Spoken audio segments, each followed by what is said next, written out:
नमस्कार मित्रांनो, लग्नानंतर होईलच प्रेम या मालिकेच्या येणाऱ्या पुढील भागात आपल्याला पाहायला मिळणार आहे की आता नंदिनीला खूप राग आलेला असतो.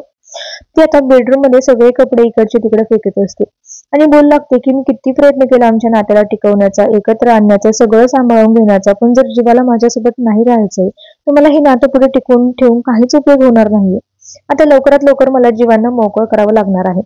तेच दुसरीकडे आता पार्थ जो आहे तो हा काव्याला सांगत असतो की मी नेहमी प्रयत्न करतो की तुम्हाला कशा प्रकारे आनंद द्यायचा, तुमच्या आयुष्यात कसलाही त्रास होऊ नये याचा मी नेहमीच प्रयत्न करत असतो.